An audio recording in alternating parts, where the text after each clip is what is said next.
Hello everyone, welcome to my channel. मैं हूं dietitian Harpreet. आज का वीडियो हम लेके आए हैं हमारे स्टमक के रिगार्डिंग। स्टमक में जब हमारे इश्यू आने लगते हैं तब हमें बहुत सारी प्रॉब्लम्स शुरू हो जाती हैं। अगर आपको भी गैस, एसिडिटी या फिर एसिड रिफ्लक्स, ब्लॉटिंग ऐसे इश्यू आते हैं तो आज का वीडियो आपके लिए है। वीडियो को पूरा ज़रूर देखिएगा। तो हमारा जो स्टमक होता है, हम जो भी खाते हैं, हमारा जो मतलब हमारा लाइफस्टाइल है, सुबह से लेकर रात तक का हम लोग मॉर्निंग में, लंच में, डिनर में और मिड मॉर्निंग्स में काफ़ी कुछ खाते हैं। कभी कभी हम लोग बाहर का खाते हैं, स्ट्रीट फूड खाते हैं। तो सब खाना पीना हमारा कहाँ जा रहा है? हमारा जा रहा है स्टमक के अंदर। तो अगर हमारी स्टमक हेल्थ अच्छी नहीं होगी तो हमें स्टमक से रिलेटेड इश्यूज होते हैं, जैसे कि हमें एसिड रिफ्लक्स होता है, ये हमारा डाइजेशन से रिलेटेड इश्यूज होते हैं, एसिडिटी होती है, हमारा स्टमक जो है वो हमें हैवी फील होता है, भारी फील होता है, ब्लॉटिंग होती है खाना खाने के बाद। हम जितना भी पानी पिए जाए, हमें पानी पीने से भी ब्लॉटिंग होती है। तो उससे क्या होता है कि हमारा जो स्टमक है उसमें प्रॉब्लम्स हैं, हमारे स्टमक में इश्यूज आ रहे हैं, हमारा स्टमक क्लीन नहीं है। हमारे स्टमक को हमारे स्टमक में जो टॉक्सिन्स हैं वो आ गए हैं, उनको फ्लश आउट करने की ज़रूरत है, स्टमक को क्लीन करने की ज़रूरत है। तो हम स्टमक को, जो हमारा स्टमक होता है, हमारी बॉडी को बेसिकली क्या होता है कि एल्कलाइन जो हमारी बॉडी है उसको रखना चाहिए। बट हमारा जो स्टमक होता है वो होता है एसिडिक इन नेचर। हमारे स्टमक में, ओनली स्टमक में एसिड होता है। तो उससे क्या होता है कि स्टमक में पहले से एसिड है, HCl होता है उसमें, जिसको हाइड्रोक्लोरिक एसिड बोलते हैं। बट हम फूड खाते हैं वो हमारा एसिडिक होता है।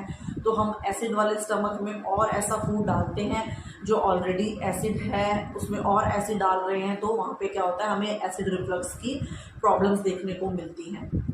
हमें हमारे स्टमक में इश्यूज आते हैं, डाइजेशन प्रॉब्लम्स होती हैं, एसिड होता है, एसिडिटी होती है, ब्लॉटिंग होती है, ये सब इश्यूज देखने को मिलते हैं। क्योंकि होता क्या है कि हमें 70% जो होता है वो एल्कलाइन फूड खाना चाहिए, एंड जो 30% होता है वो हमें रॉ फूड खाना चाहिए। ऐसा फूड खाना चाहिए, रॉ फूड नहीं, ऐसा फूड खाना चाहिए जो एसिडिक होता है, एसिडिक इन नेचर होता है, वो हमें 30% लेना चाहिए। और जो एल्कलाइन फूड होता है वो हमें 70% लेना चाहिए। बट हम उसका उल्टा करते हैं, हम लोग 70% एल्कलाइन फूड नहीं खाने की जगह हम लोग एसिडिक फूड खाते हैं, जो नेचर है, जिसका नेचर एसिडिक होता है, चाहे वो चाय है, कॉफ़ी है, जो भी हो।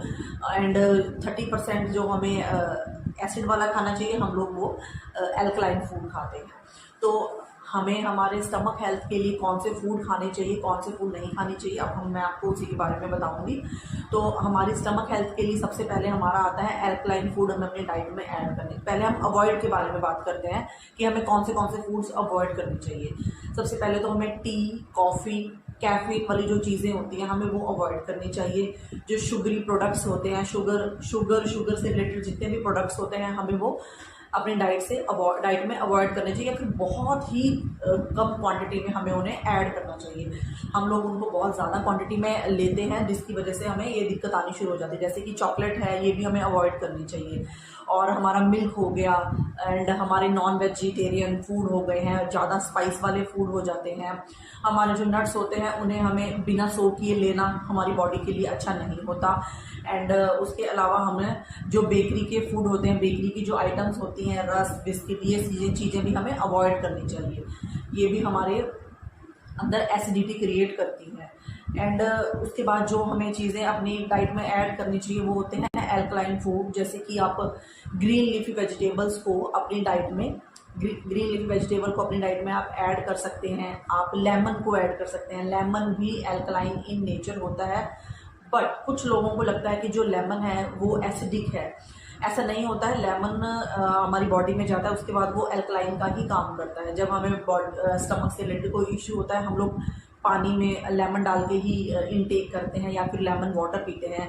हमें वेजिटेबल्स खानी चाहिए। हमें वेजिटेबल्स का हम लोग जूस बना सकते हैं, जैसे कि carrot, tomato, spinach and beetroot, इन सब का हम जूस बना के पी सकते हैं। ये भी एल्कलाइन इन नेचर होता है। एंड नट्स और सीड्स को हम लोग सोक करके खा सकते हैं, वो भी एल्कलाइन इन नेचर होता है। ये सारे फूड्स हमारे स्टमक हेल्थ के लिए बने हैं, हमारे स्टमक हेल्थ को अच्छा करने के लिए और एल्कलाइन रखने के लिए। उसके अलावा आप केसर वाला पानी पी सकते हो। जो केसर होता है वो वैसे तो काफ़ी कॉस्टली होता है, बट आप उसको, जो उसका जो 1 स्टिक होती है, उसकी छोटी छोटी स्टिक्स आती हैं, आप उसकी 1 स्टिक को रात को अपने पानी में सोख करके रख सकते हैं और सुबह उस पानी को आप पी सकते हैं। वो एल्कलाइन इन नेचर होता है। उसके अलावा जो कॉपर होता है, आप कॉपर के बॉटल, कॉपर की किसी जो ओपन बर्तन हो, किसी बॉटल का आप कॉपर का जो यूज़ करते हैं, वो बंद बॉटल का यूज़ आप प्लीज़ मत कीजिए, क्योंकि वो अच्छा यूज़ नहीं होता, उससे हमें और ज़्यादा प्रॉब्लम्स होती हैं। कॉपर को बंद रखने से वो ऑक्सीडाइज हो जाती है, जिससे हमारी हेल्थ में और ज़्यादा इशू आते हैं। आप कोई भी गड़वी बर्तन, कोई पतीली, कुछ भी ऐसा ओपन जिसके ऊपर कोई लिड ना हो, जो थोड़ा सा खुला हो बर्तन, आप उसमें वाटर को रख सकते हैं और उसको आप सुबह पी सकते हैं, वो भी अल्कलाइन होता है। एंड उसके अलावा आप लेमन का इंटेक कर सकते हैं, मेथी सीड जो वाटर होता है आप उसका भी इंटेक कर सकते हो। रात को आप भिगो के रखिए 1 स्पून को 1 ग्लास पानी में, और सुबह आप उसको वार्म करके आप उसको सिप सिप करके पी सकते हैं। रॉ फ्रूट को जितना हो सके अपनी डाइट में ऐड कीजिए, एज अ सैलड की फॉर्म में ऐड कीजिए, फ्रूट ऐड कीजिए। रॉ फूड में आप कुछ भी, मतलब अपना सैलड वगैरह जो भी होता है, आप वो सैलड का ज़रूर इस्तेमाल कीजिए। सैलड के साथ ही आपका बॉडी की हर एक प्रॉब्लम आपकी सैलड के साथ ठीक हो सकती है, क्योंकि रॉ फूड हमारी बॉडी में एक मैजिक का वर्क करता है। इसलिए आप रॉ फूड को अपने डाइट में ऐड कीजिए। लेमन वाटर ले सकते हैं, एंड पाइनएप्पल यूज़ कर सकते हैं अपनी डाइट में, एंड स्वीट पोटैटो का यूज़ कर सकते हैं। उसके अलावा आप जो मील्स आप लोग लेते हो सुबह ब्रेकफास्ट के बाद सीधा लंच में अगर आप लोग खाना खाते हो, तो ये एसिड के लिए, एसिड रिफ्लक्स वाले लोगों के लिए, पेशेंट्स के लिए अच्छा नहीं होता है। आपको मील में इतना गैप नहीं करना, क्योंकि जो हमारा स्टमक है वो हर 2-2.5 घंटे के बाद एसिड को रिलीज़ करता है। तो अगर हमारी बॉडी में कुछ फूड नहीं जाएगा, तो वो हमारे स्टमक की जो इनर लाइनिंग होती है, वो एसिड उस लाइनिंग को ख़राब करता है। तो आपको मिड मॉर्निंग में चाहे फ्रूट रखिए, जूस रखिए, रॉ फूड रखिए, कुछ भी रखिए, आप कुछ भी खा सकते हैं। आपके स्टमक में कुछ ना कुछ ज़रूर जाना चाहिए 2-3 घंटे के अंदर। सुबह ऐसा नहीं है कि ब्रेकफास्ट में हमने पूरा भर के ले लिया है और उसके बाद जब हम सीधा लंच करेंगे, उससे क्या होता है कि स्टमक तो एसिड रिलीज़ करेगा ही, तो वो आपकी स्टमक को और ज़्यादा ख़राब करता है। अंदर से हमारी जो स्टमक की जो इनर लाइनिंग होती है वो खराब है, उससे क्या होता है कि स्टमक तो एसिड रिलीज़ करेगा ही, तो वो आपकी स्टमक को और ज़्यादा ख़राब करता है। अंदर से हमारी जो स्टमक की जो इनर लाइनिंग होती है वो ख़राब होती है। तो इसलिए आप 2-2 घंटे के बाद, 2-2.5 घंटे के बाद कुछ ना कुछ हल्का फुल्का खाइए जो आपके लिए हेल्दी हो। आप कुछ भी आप उसमें ऐड कर सकते हैं, हेल्दी चीज़ें, अनहेल्दी नहीं। तो गैप आपने नहीं देना है। और उसके अलावा हमने च्यूइंग पे ध्यान रखना है। जब हम खाना खाते हैं तो हमारा क्या होता है, हम लोग फटाफट खा रहे हैं क्योंकि हम सामने टीवी देख रहे हैं या हमारे पास फ़ोन है, कुछ भी हम गैजेट का यूज़ कर रहे हैं, हम अपने खाने को चबाने पे ध्यान नहीं देते। आप 32 बार नहीं चबा सकते, उसको 20 बार चबाइए, लेकिन उसको छोटी छोटी बाइट्स आपने लेनी है, उसको बिल्कुल आपने अच्छे से च्यू करना है, उसको मिल्की फॉर्म में आपने बनाना है। उसके बाद ही आपने अपने खाने को अंदर लेके जाना है, क्योंकि अगर आपका खाना मोटी मोटी बाइट्स में, मोटे मोटे जो आप सीधा हम लोग अंदर कर लेते हैं, अगर वो वाला खाना अंदर जाएगा तो होगा क्या कि हमारा खाना स्टमक से जब हमारे इंटेस्टाइन में जाता है, स्मॉल इंटेस्टाइन में डाइजेशन प्रोसेस जब हमारा अंदर चलता है, तो हमारे स्टमक में एक जाली जैसे छलनी होती है ना, ऐसा अंदर एक बना होता है, तो हमारा खाना उसके अंदर से निकल के जाता है। तो अगर आपके पार्टिकल्स मोटे मोटे होंगे तो स्टमक उसको पचा नहीं पाएगा, और मोटे मोटे पार्टिकल्स जब उस जाली में से बाहर निकलते हैं तो क्या होता है कि वो जाली में होल बन जाते हैं।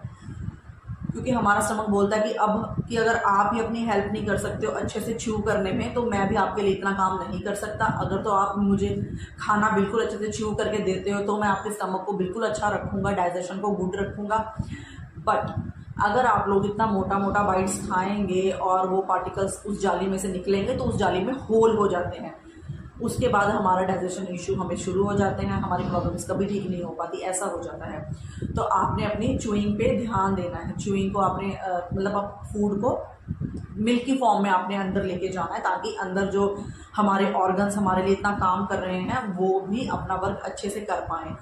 उसके अलावा जो लोग एंटीबायोटिक्स ज़्यादा लेते हैं ना, कि फीवर हो गया, कोल्ड हो गया, तो एंटीबायोटिक्स हमने ले ली, एंड उसके बाद क्या होता है कि आप पहले उसको अपने होम रेमेडीज से ठीक करने की कोशिश कीजिए। हमारे पास बहुत सारी हमारी चीज़ें ऐसी होती हैं जिनसे हमारा कोल्ड, कफ, फीवर ये चीज़ें ठीक हो जाती हैं। एंटीबायोटिक्स क्या होता है, आपके जो स्टमक में गुड बैक्टीरिया होते हैं ना, उनको वो फ्लश आउट कर देता है। बैड बैक्टीरिया तो आता ही है, और जो अच्छा बैक्टीरिया हमारे स्टमक में होता है, जिसकी हमारी बॉडी को ज़रूरत है, गुड बैक्टीरिया, वो फ्लश आउट हो जाएगा और आपकी स्टमक हेल्थ ख़राब होगी ही होगी। उसके लिए आप क्या कर सकते हैं, आप अपनी डाइट को मॉडिफिकेशन तो करना ही है, एंड आप उसके साथ एक्सरसाइज रूटीन भी अपना फॉलो कर सकते हैं। एक्सरसाइज कीजिए, ब्रीथिंग एक्सरसाइज कीजिए, छोटी मोटी एक्सरसाइज, अपनी स्ट्रेंथ ट्रेनिंग भी आप लोग अपनी अपनी लाइफस्टाइल में ऐड कर सकते हैं। बेसिकली जो सबका फंडा होता है वो होता है आपका लाइफस्टाइल ख़राब है। हम लोग बाहर का जंक फूड खा रहे हैं, स्ट्रीट फूड खा रहे हैं, हम लोग अपनी टंग को खुश रख रहे हैं, बट हमारा स्टमक उससे अपसेट हो जाता है।